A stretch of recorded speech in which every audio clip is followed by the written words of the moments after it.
We wanted to talk just a little bit about poverty, and then we wanted to talk a little bit about a fabulous story that you will absolutely just be in awe over.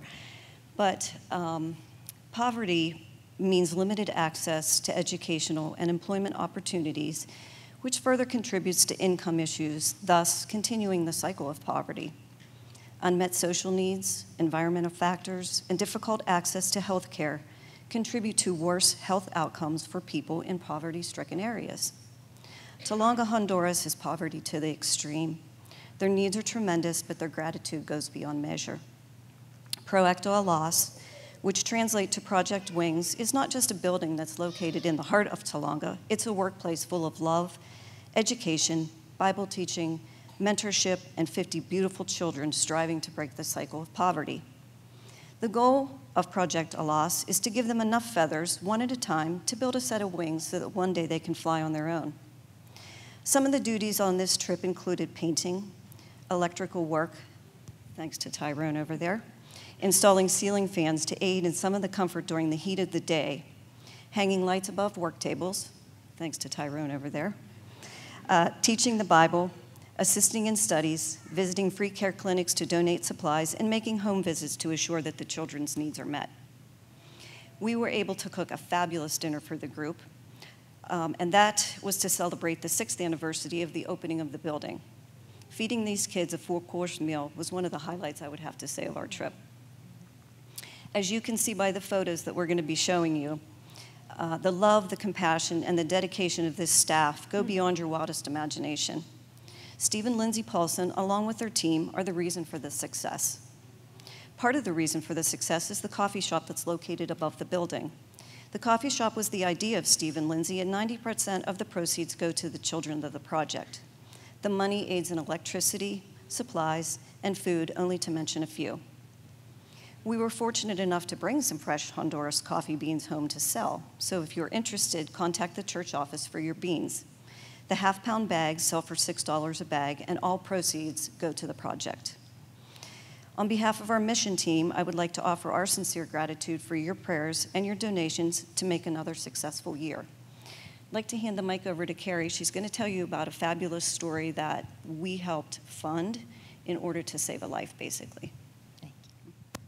Good morning. My name is Carrie Wilson, and I had the pleasure of serving with 5 wonderful team members in Honduras. And while we were there, we were sharing superheroes of the Bible with the kids. And so, but we also met many other superheroes. And I wanted to share a story with you that was shared with us while we were there that I just felt would touch your hearts. So.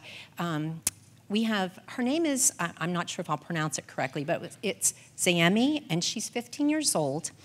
She's in 9th grade, and in March she had an appendectomy after her appendix ruptured.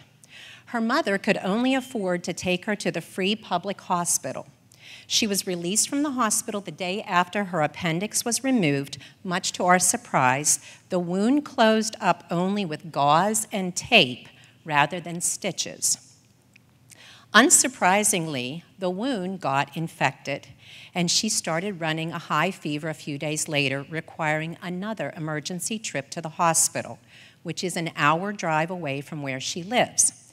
This began a saga of repeated trips to the hospital where she would be stabilized, but then quickly released with differing explanations as to what was going on. At one point, her mother was told that she had cancer and that she should just go home to wait it out, in other words, to pass away. Something didn't seem right, and other medical connections that Steve and Lindsay have suggested that they get a second opinion from a private doctor rather than the free place. This second doctor was able to identify an inch gash that had been made in her colon, presumably during the original appendix surgery, which was causing internal infection. Thanks to the donation given by First Church of Butler, we were able to pay for the private appointment, corrective surgery, and medications for Zami, who has now made a full recovery.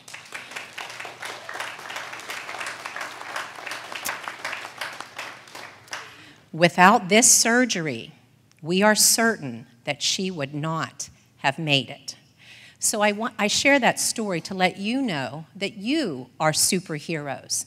And sometimes I feel like, you know, we're here in Butler, Pennsylvania, and you might not think that you can touch someone in Honduras. But this little girl was definitely touched by you, and she has a future because of you. So thank you. Thank you very much. Ty? I'm Tyrone. I didn't actually plan on speaking, but I was amazed at to find out that my church's involvement in this young lady's life and what else they're doing down at Proyecto Alas. A week was not near enough time for me. I got to meet some of the young men that come out of the gangs or that were leading into a street life, and they've been invested through this program and through our church. And I got to ask them their stories, and I got to get real personal with them about it because I have been down those paths myself, and I was delivered from that lifestyle. And, you know, it amazed me most is that they're delivered now, and they're on their way to God's path, but there's still so much emphasis on the shame of where they were instead of the point that matters the most, which is when God turned them around. And so I just didn't have enough time to put that into their heads to know that they, like we were talking to poverty, that's limited mentality. You're just thinking, basically, I have options for crime or, you know, just small thinking, not seeing that there's people that are investing into them, and there's people, these kids are going to college now.